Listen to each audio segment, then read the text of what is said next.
Beralih ke informasi lainnya, pemirsa, mantan Ketua KPU Makassar dan 4 mantan komisioner KPU dihadirkan sebagai saksi dalam sidang lanjutan kasus dugaan korupsi dana hibah Pilwali Makassar. Dalam kesaksiannya, para mantan komisioner tersebut memberatkan terdakwa.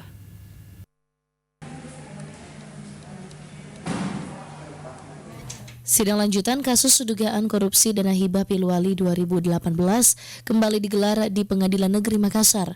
Sidang yang mendudukan mantan Sekretaris KPU Muhammad Sabri selaku terdakwa berlangsung dengan agenda mendengarkan keterangan saksi yang dihadirkan oleh Jaksa Penuntut Umum. Sebanyak 5 mantan komisioner KPU Makassar termasuk Ketua KPU Makassar dihadirkan sebagai saksi.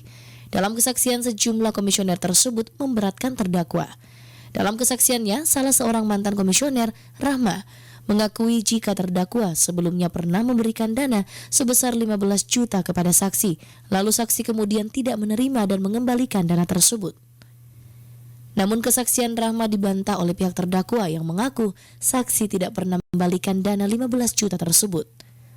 Sementara untuk kesaksian mantan Ketua KPU, mengaku belum pernah menerima laporan pertanggungjawaban dana hibah, dan dari 60 miliar dana hibah yang dipersoalkan, diakui saksi beberapa diterima oleh masing-masing komisioner.